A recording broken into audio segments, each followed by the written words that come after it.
यदि हम बेटा सबसे पहले हम लिखेंगे टाइप ऑफ सेल, दो सेल्स होती हैं जनरली, ठीक है, टाइप ऑफ सेल्स, ठीक है, टाइप ऑफ सेल्स यानी टाइप ऑफ कोशिका के प्रकार। दो प्रकार की कोशिका होती हैं, एक होती है प्रोकैरियोटिक कोशिका, प्रोकैरियोटिक सेल, ठीक है, और दूसरी होती है यूकैरियोटिक सेल, यूकैरियोटिक सेल, ठीक है, prokaryotic cell and eukaryotic cell. हम जनरली आज किसके बारे में बात करेंगे? प्रोकैरियोटिक सेल के बारे में बात करेंगे, ठीक है। तो दो टाइप की सेल्स होती हैं बेटा, एक होता है प्रोकैरियोटिक और एक होता है यूकैरियोटिक। आज हम बात करने वाले हैं प्रोकैरियोटिक सेल की। तो बेटा जो प्रोकैरियोटिक सेल है, ठीक है, प्रो और कैरियोटिक दो शब्दों से मिलके बना है। प्रो का मतलब क्या है? प्रिमिटिव। प्रो का मतलब क्या बेटा? प्रिमिटिव, प्रिमिटिव यानी पुरानी, ठीक है। और कैरियोटिक का मतलब क्या होती है? तो कैरियोटिक का मतलब होता है न्यूक्लियस। क्या होता है? न्यूक्लियस, ठीक है।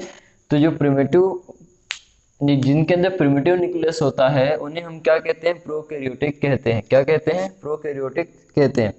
कुछ पॉइंट्स हैं जो मेन मेन, इनकी हम बात कर लेते हैं प्रोकैरियोटिक के अंदर। तो जो पहला पॉइंट है बेटा जो मेन, ठीक है, प्रोकैरियोटिक के अंदर पहला है इसी से रिलेटेड, किससे? प्रिमिटिव न्यूक्लियस से। बेटा जो प्रिमिटिव न्यूक्लियस थे उनके अंदर क्या होता है? न्यूक्लियर मेम्ब्रेन नहीं होती थी। क्या नहीं होती थी? Nuclear membrane. तो न्यूक्लियर मेम्ब्रेन क्या होती थी इनके अंदर? अब्सेंट। क्या होती थी? न्यूक्लियर मेम्ब्रेन होती नहीं थी तो क्या होती थी? अब्सेंट। तो न्यूक्लियर मेम्ब्रेन के अब्सेंट होने के कारण जो इनका जेनेटिक मटेरियल है, ठीक है, क्या है? Genetic material. जेनेटिक मटेरियल बेटा डीएनए आरएनए, ठीक है, वो क्या होगा?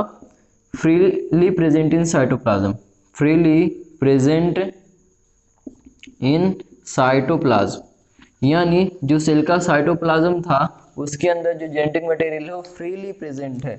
फ्रीली प्रेजेंट का मतलब है कि फैला हुआ है बेटा, पैक नहीं है। जनरली हम ये देखेंगे आगे जो यूकैरियोटिक सेल होती है कि उसके अंदर न्यूक्लियर मेम्ब्रेन होती है, तो डीएनए क्या होता है? न्यूक्लियर मेम्ब्रेन के अंदर पैक्ड होता है, ठीक है, यानी साइटोप्लाज्म में बिखरा हुआ नहीं होता। यहाँ पर क्या प्रिमिटिव है, न्यूक्लियस है, यानी इसके अंदर न्यूक्लियर मेम्ब्रेन नहीं है, यानी केंद्र की झिल्ली नहीं होती है। तो इसके कारण का जो जेनेटिक मटेरियल है वो फ्रीली प्रेजेंट होता है किसके अंदर? साइटोप्लाज्म के अंदर, यानी बिखरा हुआ होता है, ठीक है, बिखरा हुआ, ठीक है, सिंपल समझो तो क्या हुआ? बिखरा हुआ क्या मिलता है? जेनेटिक मटेरियल देखने को मिलता है। नेक्स्ट बात करें तो इसका जो साइज होता है, ठीक है, स्मॉल साइज होता है, small size than eukaryotic cell, eukaryotic cell, यानी जो इनका सेल होता है, सॉरी, जो इनका साइज होता है कि इनका प्रोकैरियोटिक सेल का यूकैरियोटिक सेल के मुकाबले क्या होता है? इनका काफी कम साइज होता है, ठीक है। यदि मान लो यूकैरियोटिक का साइज कितना है, ठीक है, इतना, ठीक है, यूकैरियोटिक का साइज मान लो इतना, तो सॉरी प्रोकैरियोटिक का साइज इतना, तो यूकैरियोटिक का साइज काफी बड़ा होता है विथ न्यूक्लियस, ठीक है। तो ये तुम्हारा क्या हो गया? यूकैरियोटिक, और ये क्या हो गया? प्रोकैरियोटिक। इनके साइज में इतना डिफरेंस देखने को मिलता है बेटा। फिर हम आगे बात करें तो आगे जो मेन पॉइंट आता है इसके अंदर ये आता है कि जो सब सेल ऑर्गेनल्स होते हैं, सेल ऑर्गेनल्स मैंने आपको बताया था, सेल ऑर्गेनल्स क्या होते हैं? जैसे कि माइटोकॉन्ड्रिया, ठीक है, माइटोकॉन्ड्रिया हो गया, ठीक है, और क्या होते हैं बेटा? गाल्जी बॉडी हो गई, ठीक है, गाल्जी बॉडी, और एंडोप्लाज्मिक रेटिकुलम, लाइसोसोम, इन्हें हम क्या कहते हैं? लाइसोसोम, ठीक है, लाइसोसोम हो गए। तो इनको हम क्या कहते हैं? सेल ऑर्गेनल्स के नाम से जानते हैं, यानी कोशिका के मुख्य उत्पाद होते हैं ये, ठीक है, या सॉरी सेल के अंदर जो प्रेजेंट होते हैं मेनली वो क्या होते हैं? Mitochondria, Golgi body, endoplasmic reticulum और लाइसोसोम। इनको सेल ऑर्गेनल्स के नाम से क्या करते हैं बेटा? हम जानते हैं। तो जो सेल ऑर्गेनल्स हैं इनके अंदर बेटा जो भी हम मैंने बताया कि माइटोकॉन्ड्रिया हो गया, गोल्गी बॉडी हो गई, एंडोप्लाज्मिक रेटिकुलम होगा, लाइसोसोम होगा, ये इनके अंदर प्रेजेंट नहीं होता है, यानी क्या होता है? ये सब अब्सेंट होते हैं। तो यहाँ मैं क्या लिख दूंगा? क्या होते हैं इनके अंदर? अब्सेंट। अब्सेंट का मतलब प्रेजेंट नहीं होते हैं, ठीक है। तो सिंपल देखें तो न्यूक्लियर मेम्ब्रेन क्या होती है इनके अंदर? अब्सेंट हो गई। सेल ऑर्गेनल्स अब्सेंट हो गए हैं। अब न्यूक्लियर मेम्ब्रेन नहीं थी तो उसका जो जेनेटिक मटेरियल था वो फ्रीली साइटोप्लाज्म में बिखरा हुआ होगा, और जो इनका साइज है वो यूकैरियोटिक सेल के मुकाबले क्या होता है? काफी कम होता है। फिर आते हैं हम इसके एग्जाम्पल के बारे में, ठीक है, उदाहरण के। ठीक है, उदाहरण की यदि हम बात करें तो इनके उदाहरण में कौन कौन आता है। पहला मैं लूँ माइकोप्लाज्मा, ठीक है, माइकोप्लाज्मा हो गई, ठीक है, बैक्टीरियास हो गए, बैक्टीरियास, ठीक है, तो माइकोप्लाज्मा बैक्टीरियास, ब्लू बीजीए, यानी बीजीए का फुल फॉर्म क्या है, ब्लू ग्रीन एल्गी, ठीक है। तो इनको हम जो माइकोप्लाज्मा बैक्टीरियास और ब्लू ग्रीन एल्गी हैं, इनको हम किसके उदाहरण के रूप में जानते हैं, प्रोकैरियोटिक सेल के एग्जाम्पल के रूप में हम इनको जानते हैं। ठीक है बेटा, तो इंट्रोडक्शन हो गया प्रोकैरियोटिक सेल का कि प्रोकैरियोटिक सेल क्या होती है। प्रो का मतलब था प्रिमिटिव और कैरियोटिक का मतलब था न्यूक्लियस, यानी ओल्ड न्यूक्लियस, पुराना न्यूक्लियस। तो एक पुराने न्यूक्लियस की क्या खास बात है कि इसके अंदर न्यूक्लियस मेम्ब्रेन ही नहीं है, ठीक है, जिसके कारण जो तुम्हारा डीएनए होगा और आरएनए होगा ये पूरे साइटोप्लाज्म के अंदर बिखरा हुआ होगा, यानी फ्रीली प्रेजेंट होगा। इसकी साइज भी यूकैरियोटिक सेल से क्या होती है बेटा, काफी कम होती है और सेल ऑर्गेनेल्स भी इसके अंदर देखने को नहीं मिलते, ठीक है। और ये रहा कुछ एग्जांपल्स, ठीक है। अब हम बात करते हैं स्ट्रक्चर ऑफ, ठीक है, स्ट्रक्चर्स की बात कर रहे हैं कि स्ट्रक्चर ऑफ, स्ट्रक्चर, ठीक है, structure of prokaryotic cell, prokaryotic cell, यानी प्रोकैरियोटिक सेल्स के अंदर क्या क्या स्ट्रक्चर देखने को मिलेगा, हम उनकी बात कर रहे हैं, यानी संरचना, कौन कौन सी संरचना देखने को मिलेगी उसकी बात कर रहे हैं। तो सबसे पहले मैं आपको एक सेल बना के बताता हूं, उससे अपन इन चीजों को समझेंगे, ठीक है, ठीक है, ठीक है, ठीक है। मान लो ये एक में सेल है, ठीक है, इसके अंदर और बाहर, ठीक है, ठीक है, ये हो गई और इसके अंदर की और लेयर, ठीक है, थोड़ा सा जैसे बन रहा है उससे देख लो, डायग्राम मुझसे अच्छा बनता नहीं वैसे, ठीक है। इसके बाद क्या हुआ, यहां पर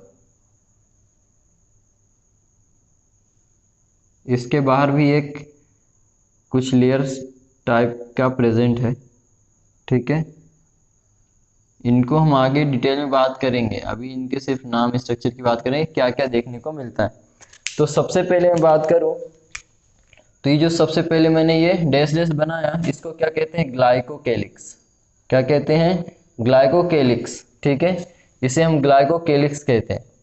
इसके बाद जो तुम्हें ये दिख रहा होगा, सबको पता है ये क्या होगा, सेल वॉल, क्या है, सेल वॉल यानी कोशिका भित्ति, और जो इनर है वो क्या है, सेल मेम्ब्रेन, क्या है बेटा, सेल मेम्ब्रेन, क्या है, सेल मेम्ब्रेन। तो ये हो गया पहला, क्या हो गया, ग्लाइकोकेलिक्स, ठीक है, सेल वॉल और सेल मेम्ब्रेन, ठीक है, ये तीन चीजें यहाँ पे दिख गई। ग्लाइकोकेलिक्स को देखो, ग्लाइकोकेलिक्स क्या होता है तुमने पता होगा, ये एनसीईआरटी में नहीं पढ़ा होगा, यदि नहीं पढ़ा होगा तो मैं बता देता हूँ कि किसी भी प्रोकैरियोटिक सेल के अंदर सबसे पहले क्या होता है, सेल वॉल, और उसके अंदर होती है सेल मेम्ब्रेन।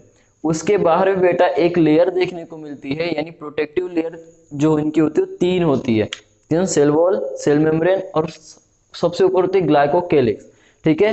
ग्लाइकोकेलिक्स टू टाइप के होते हैं, ठीक है, यहीं पे मैं बता रहा हूँ, अलग से नहीं बताऊंगा कि ग्लाइकोकेलिक्स जो होते हैं बेटा, ग्लाइकोकेलिक्स, ठीक है, वो दो टाइप के होते हैं, एक होता है कैप्सुलेटेड, ठीक है, कैप्सूल, और एक होता है स्लाइम लेयर, स्लाइम लेयर। दोनों में फर्क क्या है कैप्सूल और स्लाइम लेयर के अंदर, तो बेटा जो कैप्सूल है, कैप्सूल तब कहते हैं जब ये हार्ड होती है, हार्ड और टफ होती है, कौन, हार्ड एंड टफ। जब हार्ड और टफ होता है क्या तुम्हारा ग्लाइकोकेलिक्स, उसे कैप्सूल के नाम से जानते हैं, और जब ये लूज शीथ के फॉर्म में होता है, लूज शीथ किस फॉर्म में होता है बेटा, लूज शीथ के फॉर्म में, तो हम उसे क्या कहते हैं, स्लाइम लेयर कहते हैं, ठीक है। तो दोनों ही क्या है, ग्लाइकोकेलिक्स हैं, बस उनके नेचर के बेस पे दो टाइप के देखने को मिलते हैं, या तो कैप्सुलेटेड हो सकते हैं या स्लाइम लेयर के फॉर्म में हो सकते हैं। यदि लूज शीथ है, लूज यानी लचीले हैं, तो उनको हम क्या बोलेंगे, स्लाइम लेयर। यदि हार्ड और टफ है तो उनको हम क्या बोलेंगे, कैप्सूल। आई बात समझ में। तो ग्लाइकोकेलिक्स में जो बैक्टीरिया के अंदर यहाँ पर है उसको हम कैप्सूल कहेंगे, क्योंकि बैक्टीरिया के अंदर या प्रोकैरियोटिक सेल की हम बात करें तो प्रोकैरियोटिक सेल के अंदर जो ग्लाइकोकेलिक्स होता है काफी टफ होता है, तो उसे कैप्सूल के नाम से भी हम जानते हैं, ठीक है। तो सेल वॉल हो गया और सेल मेम्ब्रेन हो गई, ठीक है।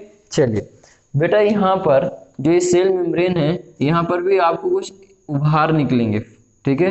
उभार यानी आउट ग्रोथ, ठीक है, ऐसे ही आउट ग्रोथ देखने को मिलेंगे, ठीक है। यदि आप समझ गए होंगे तो मैं बता देता हूँ वापस से कि इन्हीं को हम क्या कहते हैं, मीजोजोम्स। क्या कहते हैं, मीजोजोम्स, ठीक है। तो ये हो गया तुम्हारा mesosomes, cell membrane, cell wall और ग्लाइकोकेलिक्स, ठीक है।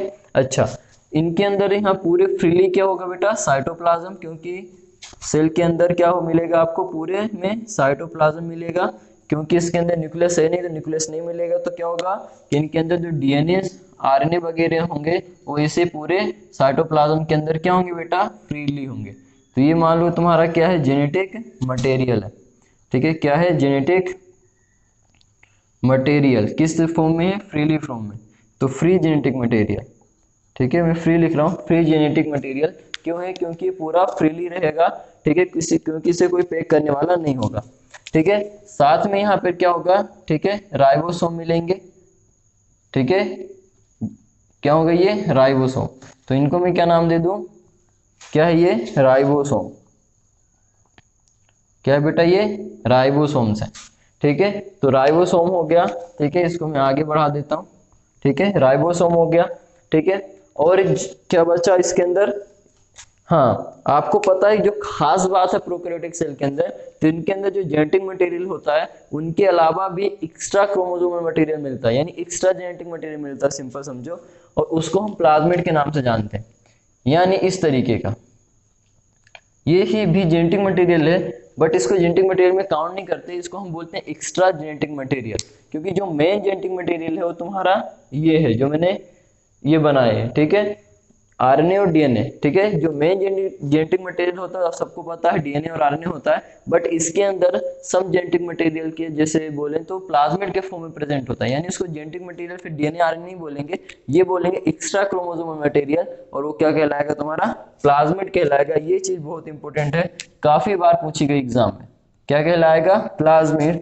तो ये आपको याद रखना बेटा, क्या कहलाएगा, प्लाज्मिड, ठीक है। और काफी इंपॉर्टेंट है, काफी बार एग्जाम में पूछा जाता है, ठीक है। फिर आगे यदि हम बात करें बेटा, तो ये मैंने आपको क्या बनाया यहाँ पे जो दिख रहा है, ये क्या है, फ्लैजिला, ठीक है। क्या है, फ्लैजिला, और फ्लैजिला को हम हिंदी में बोलते हैं कसाभिका, ठीक है, फ्लैजिला। अब इनके साथ साथ इनके अंदर एक और स्ट्रक्चर देखने को मिलेगा, ठीक है, इस टाइप के, ठीक है, इनकी किस पे, सेल मेम्ब्रेन और सेल वॉल पे इस तरीके की, जो इनकी लेयर है उस पे इस तरीके की संरचना देखने को मिलती है, जिसको हम क्या कहते हैं, फिम्ब्री। क्या कहते हैं, फिम्ब्री, ठीक है, फिम्ब्री, फ्लैजिला, ठीक है। और साथ में क्या होगा, इनके साथ साथ कभी कभी रोम जैसे संरचना भी मिलेंगी, हेयर, ठीक है, हेयर लाइक प्रोजेक्शन, साथ में क्या मिलेगा, हेयर लाइक प्रोजेक्शन मिलेंगे चारों तरफ, वो तुम बना लेना, ठीक है। मैं अभी थोड़े से बना के छोड़ रहा हूँ। तो हेयर लाइक भी प्रोजेक्शन देखने को मिलते हैं, जिसको किस नाम से जाना जाता है, पीली के नाम से, किस नाम से, पीली, ठीक है। चलो, तो ये हो गया स्ट्रक्चर ऑफ प्रोकैरियोटिक सेल के बारे में। तो प्रोकैरियोटिक सेल के स्ट्रक्चर की बात करें तो क्या क्या मिलेगा, 3 लेयर मिलती हैं। सबसे पहले होती है ग्लाइकोकेलिक्स, उसके बाद होती है सेल वॉल, ठीक है, सेल वॉल यानी कोशिका भित्ति, फिर होती है सेल मेम्ब्रेन यानी प्लाज्मा झिल्ली या कोशिका झिल्ली, इसे प्लाज्मा मेम्ब्रेन भी कहते हैं, ठीक है। फिर इसके अंदर जो प्लाज्मा मेम्ब्रेन है उसी में क्या होगा, आउट ग्रोथ दिखेंगे, ठीक है, उभार जैसे, उसी को हम मेसोसोम कहते हैं, ठीक है। पूरा फ्रीली क्या होगा, साइटोप्लाज्म और फ्रीली न्यूक्लियस देखने को मिलेगा, ठीक है। उनके अंदर क्या होगा, राइबोसोम्स होगा, और एक्स्ट्रा क्रोमोसोमल मटेरियल या जेनेटिक मटेरियल के फॉर्म में प्लाज्मिड देखने को मिलेगा। और एक क्या होगा तुम्हारा, फ्लैजिला होगा, और फ्लैजिला के जैसे ही थोड़ी शॉर्ट स्ट्रक्चर यानी सूक्ष्म स्ट्रक्चर के फॉर्म में पीली और फिम्ब्री देखने को मिलते हैं, ठीक है। तो कंप्लीट स्ट्रक्चर है, ठीक है। इनका ग्लाइकोकेलिक्स, सेल वॉल, सेल मेम्ब्रेन, इनका क्या फंक्शंस हैं उसको मैं आगे बात करने वाला हूं, ठीक है। अभी मैंने सिर्फ डायग्राम के फॉर्म में आपको सारे नाम गिना दिए कि प्रोकैरियोटिक सेल के अंदर क्या क्या देखने को मिलेंगे। अब इनके फंक्शंस क्या होते हैं, ठीक है, या इनकी क्या खास बात होती है वो अपन देखेंगे, ठीक है। ग्लाइकोकेलिक्स मैंने आपको पहले बता दिया, ठीक है, तो ग्लाइकोकेलिक्स के बारे में बात नहीं करेंगे। ग्लाइकोकेलिक्स मैंने बता दिया कि हार्ड और टफ होगा तो कैप्सूल कहेंगे, और लूज जो शीट होगा तो स्लाइम लेयर कहेंगे, बाकी के बारे में हम जो भी मेन पॉइंट्स है उसको अपन आगे भी अभी देखने वाले हैं। ठीक है, चलिए तो अब हम आगे कुछ पॉइंट्स हैं प्रोकैरियोटिक सेल के बारे में, खास उनको हम डिस्कस कर लेते हैं जो कि आपके एमसीक्यू में बनते हैं या एमसीक्यू में पूछे जाते हैं। पहला जो पॉइंट आता है तुम्हारा सेल वॉल से, ठीक है, यानी सेल, ठीक है, हम सेल वॉल की बात कर रहे हैं। पहले बेटा जो सेल वॉल है, ठीक है, इसके अंदर क्या क्या खास फीचर्स है। तो पहला जो खास फीचर्स ये है कि डिटरमाइन करता है शेप को, क्योंकि हार्ड होता है ये, ठीक है, तो इस शेप को बनाएगा। तो क्या करता है, डिटरमाइन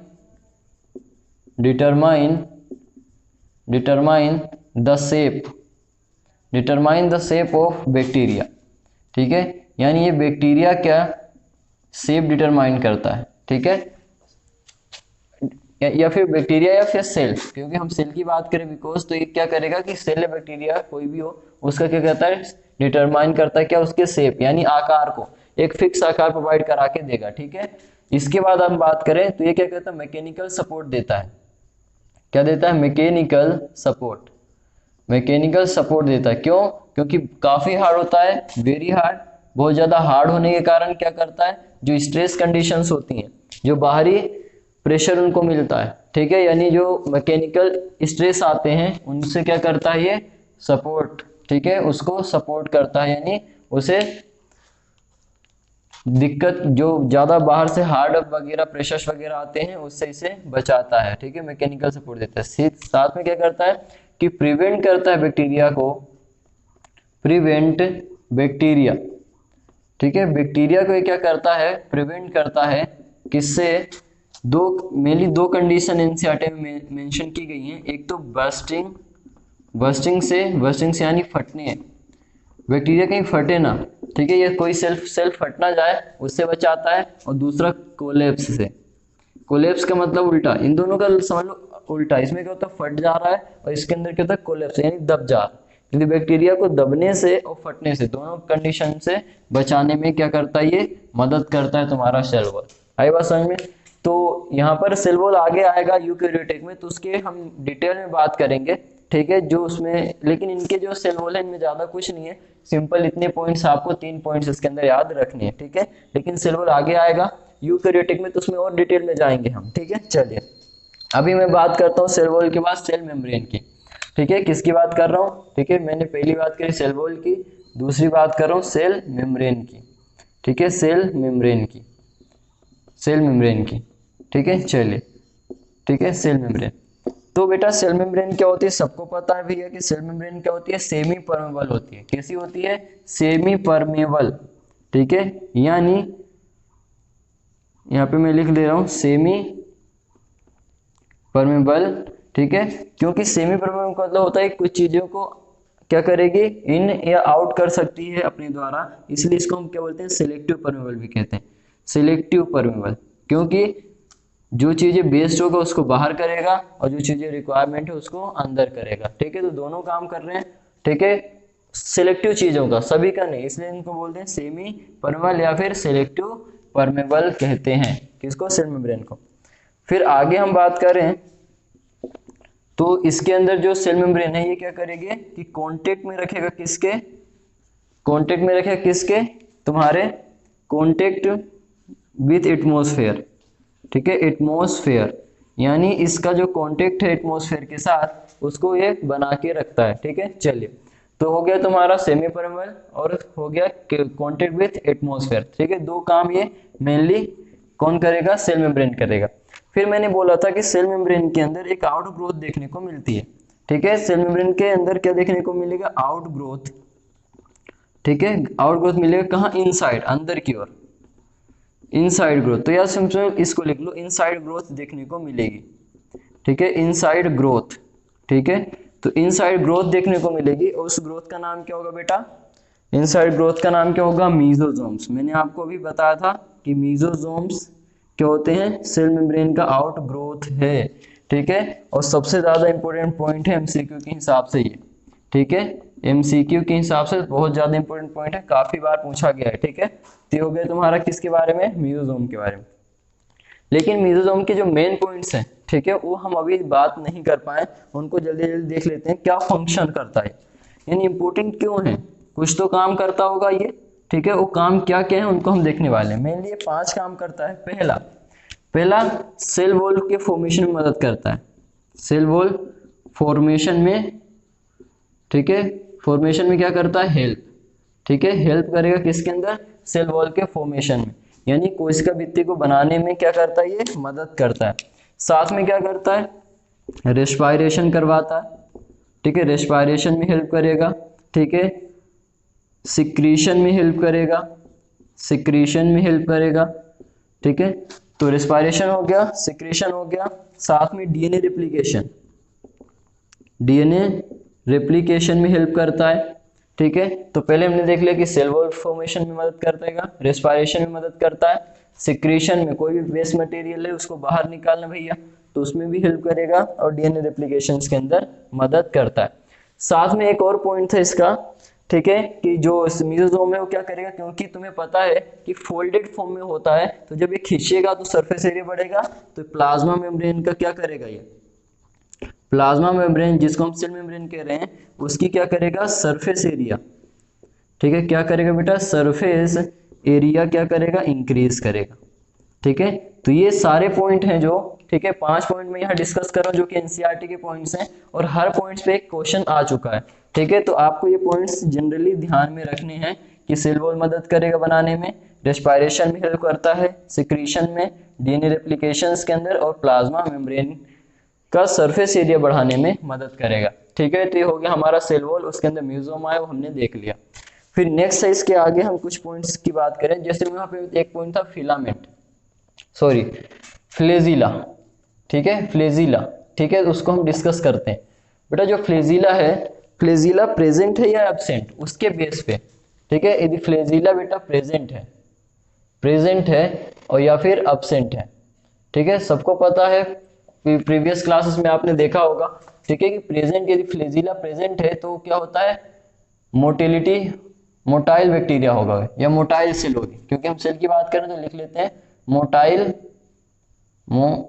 मोटाइल सेल, ठीक है, कैसी सेल होगी वो, मोटाइल सेल होगी, ठीक है। यदि एब्सेंट है तो वो सेल कैसी होगी, नॉन मोटाइल, यानी वो चल नहीं सकती, ठीक है, क्योंकि फ्लेजिला आपको पता है किसके लिए रिस्पॉन्सिबल होता है, मोटिलिटी के लिए, यानी चलन के लिए रिस्पॉन्सिबल होता है, ठीक है। तो यदि फ्लेजिला है तो मोटाइल सेल होगी, यदि फ्लेजिला नहीं तो नॉन मोटाइल सेल होगी, ठीक है। अब फ्लेजिला के बारे में जो पॉइंट एक और आता है, पार्ट्स, ठीक है, जो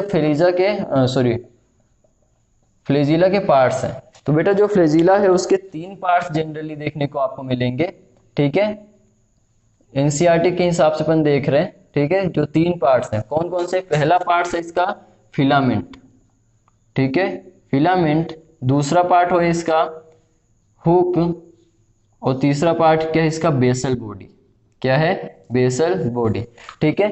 जो इसका लॉन्गेस्ट पार्ट है वो क्या है, फिलामेंट, पूछा जाता है कि फ्लेजिला का लॉन्गेस्ट पार्ट कौन सा है, ठीक है, लॉन्गेस्ट पार्ट, ठीक है। तो लॉन्गेस्ट पार्ट जो फ्लेजिला का है वो क्या है, तुम्हारा फिलामेंट है, ठीक है। चलिए इसके बाद आगे हम बात करें तो इसके बाद हमने देखा था उसमें फिम्ब्री के बारे में, क्या देखा था, फिम्ब्री, ठीक है, फिम्ब्री क्या होता है, ये भी क्या होता है, प्लाज्मा मेम्ब्रेन का मॉडिफिकेशन है, ठीक है, प्लाज्मा मेम्ब्रेन के मॉडिफिकेशन में देखने को मिला है फिम्ब्री। तो ये फिम्ब्री का मेन फंक्शन क्या है, ठीक है, सबसे पहले तो ये याद रख लो ये कि क्या है, प्लाज्मा मेम्ब्रेन में प्रेजेंट होती है, ठीक है, प्रेजेंट इन प्लाज्मा मेम्ब्रेन, ठीक है, प्लाज्मा मेम्ब्रेन में प्रेजेंट होती है, ठीक है। क्या फंक्शन होता है, तो जनरली ये क्या करती है, प्रोवाइड, मेन बहुत इंपॉर्टेंट पॉइंट ये वाला है, प्रोवाइड अटैचमेंट, ठीक है, अटैचमेंट विथ, ठीक है, ये क्या करता है, प्रोवाइड अटैचमेंट विथ, किसके साथ करेगा, रोक्स और होस्ट सेल, यानी फिम्ब्री क्या होती है, जैसे फ्लेजिला है उससे छोटी ग्रोथ होती है प्लाज्मा मेम्ब्रेन के अंदर, ठीक है, जो क्या करता है, प्रोवाइड अटैचमेंट प्रोवाइड करता है, ये मेन पॉइंट है, विथ रोक्स के अंदर और होस्ट सेल के अंदर, ठीक है। रोक्स के अंदर क्यों करेगा, ताकि क्या होगा कि यदि पानी में है, ठीक है, तो पानी, जैसे ही पानी का बहाव आएगा तो ये बह जाएंगे पानी के साथ, तो ये अपने आप को प्रिवेंट करने के लिए क्या करते हैं, बचाने के लिए क्या करते हैं कि फिम्बरी की मदद से कोई बैक्टीरिया सेल होगी या कोई प्रोकैरियोटिक सेल है वो क्या करती है, रोग से चिपक जाती है और वो बहने से बच जाती है। तो रोग से इसलिए चिपक, ठीक है, प्रोवाइड अटैचमेंट, रोग से क्यों अटैचमेंट प्रोवाइड करना है, ताकि पानी के बहाव से बचा जा सके, पानी के बहाव से बचने के लिए ऐसा करते हैं, ठीक है, बचने के लिए, ठीक है। ये किससे जुड़ जाते हैं, रोग से। और होस्ट सेल से क्यों जुड़ेंगे, आपको पता है, क्योंकि भोजन भी तो चाहिए। तो होस्ट सेल से क्यों जुड़ेंगे, न्यूट्रिशन के लिए।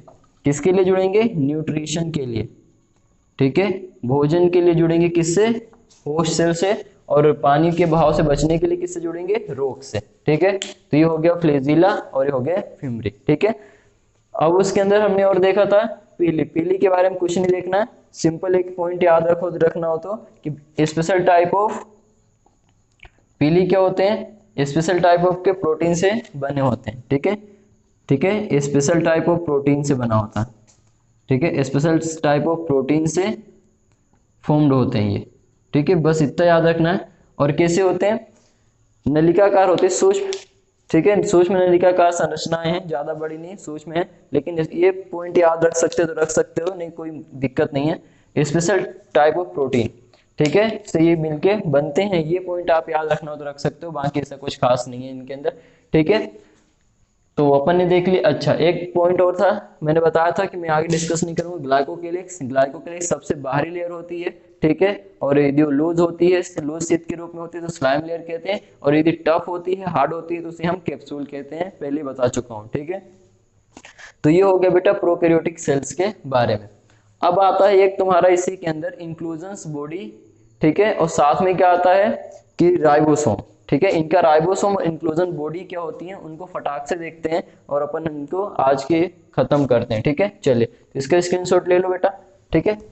चलिए तो देखो क्या होता है राइबोसोम, तो जनरली आगे हम पढ़ेंगे यूकैरियोटिक में, लेकिन प्रोकैरियोटिक में भी दिया हुआ है कुछ खास पॉइंट्स, तो उनको अपन देख लेते हैं, ठीक है, जिससे यूकैरियोटिक सेल, प्रोकैरियोटिक सेल खत्म हो जाएगा आपका, ठीक है। तो क्या इसकी सबसे पहले हम बात करने वाले हैं राइबोसोम की। बहुत इंपॉर्टेंट पॉइंट्स मैं यहाँ पे बात कर रहा हूँ, नहीं तो मैं आगे यूकैरियोटिक में तो ऑलरेडी पढ़ाने वाला हूँ बेटा, फिर यहाँ डिस्कस क्यों कर रहा हूँ, क्योंकि यहाँ पर कुछ पॉइंट्स हैं, ठीक है, जो खासकर प्रोकैरियोटिक सेल के राइबोसोम में देखने को मिलता है, ठीक है। चलिए तो राइबोसोम क्या होता है, सबसे पहले इसकी हम साइज की बात करें तो इसका जो साइज होता है बेटा वो कितना होता है, 15 to 20 नैनोमीटर। ये बहुत खास पॉइंट है। हालांकि मैं जितने पॉइंट से बात कर रहा हूँ सारे एमसीक्यू हैं, कई बार आ चुके हैं, तो उसमें अपन मिस नहीं कर सकते, ठीक है। तो इसके साइज की बात करोगे तो इतना होता है 15 to 20 नैनोमीटर, यानी 15 से 20 नैनोमीटर इनका साइज होता है, ठीक है। फिर आगे बात करें तो इनका फंक्शन क्या है, फंक्शन क्या करते हैं, ये फंक्शन करते हैं प्रोटीन सिंथेसिस का, ठीक है। क्या फंक्शन इनका, प्रोटीन सिंथेसिस, यानी प्रोटीन फॉर्मेशन कराएंगे, ठीक है। तो प्रोटीन सिंथेसिस यानी कि प्रोटीन फॉर्मेशन कराएंगे, ठीक है। एक तो साइज हो गया, दूसरा क्या हो गया, प्रोटीन सिंथेसिस, ठीक है। चलो फिर आते हैं, ये जो दो सब यूनिट है, ठीक है, 2 सब यूनिट मिल के क्या बनाती है, राइबोसोम। तो ये फॉर्म्ड यहाँ पे लिख दे सकते हो कि फॉर्म्ड बाय 2 सब यूनिट, ठीक है। और 2 सब यूनिट कौन कौन सी हैं, तो इसके अंदर 2 सब यूनिट कौन सी होती है, एक 30s और एक होता है, ठीक है, 50s। क्या होता है, 50s, ठीक है। और ये 50s और 40s ये दोनों मिलके क्या बनाते हैं, 70s, यानी ये 70s टाइप का राइबोसोम है, ठीक है। अब यहीं पे मैं बता देता हूँ आपको कि राइबोसोम जो होते हैं बेटा 2 फॉर्म में मिलते हैं, 2 प्रकार के होते हैं राइबोसोम। एक होता है 70s जो कि प्रोकैरियोटिक में मिलता है, और एक होता है 80s जो कि यूकैरियोटिक में मिलता है। 80s की जो यूनिट्स हैं वो 60s प्लस क्या है, 40s है, जबकि इसकी जो 2 यूनिट है वो कौन सी है, 50s प्लस 30s। तो इसके अंदर ये 2 यूनिट है, इसके अंदर ये 2 यूनिट है, आपको याद रखना है, ठीक है। चलो आगे आते हैं। तो साइज देख लिया, फंक्शन देख लिया, और 2 इसकी सब यूनिट्स कौन कौन सी है उसको हमने देख लिया। फिर फर्दर आगे बढ़े, ठीक है। तो ये क्या करता है, बहुत इंपॉर्टेंट पॉइंट अब बता कि जो राइबोसोम होता है बेटा वो क्या करता है, तुम्हारी जो सेल के अंदर जो मैसेंजर आरएनए होगा, mRNA मैसेंजर आरएनए प्लस क्यों किया है, जुड़ना। इसका मतलब मैं बता रहा हूं कि राइबोसोम मैसेंजर आरएनए से जुड़ता है और क्या फॉर्म करता है, ठीक है, पॉलीराइबोसोम क्या बनाता है, पॉलीराइबोसोम, ठीक है। और इसी का जो दूसरा नाम है उसको हम पॉलीजोम भी कहते हैं, ठीक है, क्या कहते हैं, पॉलीजोम। यानी जो तुम्हारा राइबोसोम है, ठीक है, और आरएनए से जुड़ता है और जुड़ने के बाद जो स्पेशल टाइप की स्ट्रक्चर बनाता है उस स्ट्रक्चर को हम क्या कहते हैं, पॉलीजोम या फिर पॉली राइबोसोम, ठीक है। तो ये दोनों मिलके बनाते हैं, ठीक है, और प्रोटीन सिंथेसिस का काम करते हैं, ठीक है। तो ये हो गया तुम्हारे किसके बारे में, राइबोसोम के बारे में। फिर लास्ट टॉपिक अभी आज की क्लास का है तुम्हारा क्या, कि इंक्लूजन्स बॉडी, इंक्लूजन्स बॉडीज क्या होती हैं, इंक्लूजन बॉडी, इंक्लूजन बॉडी इसको हम हिंदी में क्या बोलते हैं बेटा, अंतर्विष्ट पिंड, क्या कहते हैं, अंतर्विष्ट पिंड के नाम से जाना जाता है कि अंतर्विष्ट पिंड क्या होता है, इंक्लूजन बॉडी क्या होती है। तो 3 टाइप के इंक्लूजन बॉडी जनरली सेल्स के अंदर देखने को मिलता है, ठीक है, या फिर ऐसा क्योंकि रिजर्व मटेरियल है ये, रिजर्व, ठीक है, रिजर्व मटेरियल क्या है इसका, किसका, साइटोप्लाज्म का, रिजर्व मटेरियल किसका है, ये साइटोप्लाज्म का है। यानी साइटोप्लाज्म के अंदर रिजर्व मटेरियल के रूप में ये क्या होता है, प्रेजेंट होता है इंक्लूजन्स बॉडी, ठीक है। इनका कोई ज्यादा इंपॉर्टेंट फंक्शन नहीं है, बट ये क्या होते हैं कि साइटोप्लाज्म में फ्रीली रिजर्व मटेरियल के फॉर्म में प्रेजेंट होते हैं, ठीक है, इसलिए हम इनको पढ़ने हैं। लेकिन एग्जाम के व्यू से इंपॉर्टेंट है। 3 टाइप के होते हैं इंक्लूजन्स बॉडी, ठीक है, और 3 टाइप में से 2 पर तो नीट में क्वेश्चन कई बार आ चुका है, ठीक है। पहला होता है ग्रेनुलर, ठीक है, सॉरी, पहला है phosphate granules, phosphate granules, granules, ठीक है। दूसरा आता है इसके अंदर, ये नीट में पूछा गया था 2015 में एमसीक्यू में, बहुत इंपॉर्टेंट था, ठीक है, आया हुआ है। दूसरा होता है glycogen for granules, glycogen granules, ठीक है। और लास्ट होता है साइनोमाइसिन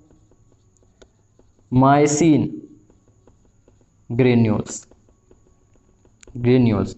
तो 3 टाइप के ग्रेन्यूल्स होते हैं, ठीक है, यानी इंक्लूजन्स बॉडी 3 टाइप के देखने को मिलती है। कौन कौन सी, फॉस्फेट, ठीक है, ग्लाइकोजन और साइनोमाइसिन ग्रेन्यूल्स, ये तीनों ग्रेन्यूल्स होते हैं जो कि कहाँ प्रेजेंट होते हैं बेटा, तुम्हारे साइटोप्लाज्म में प्रेजेंट होते हैं, ठीक है, कहाँ प्रेजेंट होते हैं, साइटोप्लाज्म में प्रेजेंट होते हैं। और ये साइटोप्लाज्म में रिजर्व मटेरियल यानी संरक्षित या संग्रहित पदार्थ के रूप में क्या करते हैं, काम करते हैं, ठीक है। चलिए, तो आज के लिए इतना ही, ठीक है। नेक्स्ट क्लास जो होगी हमारी उसमें हम अब बात करेंगे किसकी, यूकैरियोटिक सेल की। आज हमने बात करी है प्रोकैरियोटिक सेल की, ठीक है। तो प्रोकैरियोटिक सेल में हमने क्या क्या देखा, तो सबसे पहले हमने उसका जनरल इंफॉर्मेशन देखा कि न्यूक्लियर मेम्ब्रेन नहीं है, ठीक है, इसके मतलब उसके अंदर जो जेनेटिक मटेरियल है फ्रीली साइटोप्लाज्म में प्रेजेंट है, ठीक है। उसके अंदर जो लेयर होती है जनरली 3 लेयर देखने को मिलती है, सेल मेम्ब्रेन, सेल वॉल और ग्लाइकोकेलिक्स। ग्लाइकोकेलिक्स के 2 टाइप होते हैं, यानी 2 प्रकार से देखने को मिलता है, कैप्सुलेटेड में और तुम्हारा स्लाइम लेयर के फॉर्म में, ठीक है। फिर हमने देखा था कि उसके अंदर सेल ऑर्गेनेल्स नहीं होते हैं। एग्जाम्पल देखा था किसके अंदर होता है, तो मोनेरा, मोनेरा में जितने भी आते हैं बैक्टीरिया, माइकोप्लाज्मा, ब्लू ग्रेनेल्गी, उन सब के अंदर क्या होता है, प्रोकैरियोटिक सेल्स होती हैं। फिर उनकी संरचना में हमने ये भी देखा था मीजोजोम्स, ठीक है। उसका जो मेन पॉइंट है वो मैं गिना रहा हूँ, मीजोजोम इंपॉर्टेंट है, प्लाज्मा मेम्ब्रेन का इनसाइड ग्रोथ होता है, ठीक है, जो कि बहुत सारे फंक्शन करता है, ठीक है, वो आप देख लेंगे, ठीक है। और साथ में उनके बाद हमने देखा था राइबोसोम और इंक्लूजन्स बॉडी, इनको अलग से पढ़ा है, ठीक है। और फिलामेंट्स, पीली, फिम्ब्री, ठीक है, इनके बारे में, सबके बारे में हमने डिस्कस कर लिया है। इनको आप अच्छे से देखें, पहला लेक्चर जरूर देखें, नहीं तो समझ में नहीं आएगा। पहला लेक्चर देखें, फिर देन इसको, और फर्दर आगे के लेक्चर्स आपको मैं प्रोवाइड करवाता रहूँगा, ठीक है। चलिए, आज के लिए इतना ही।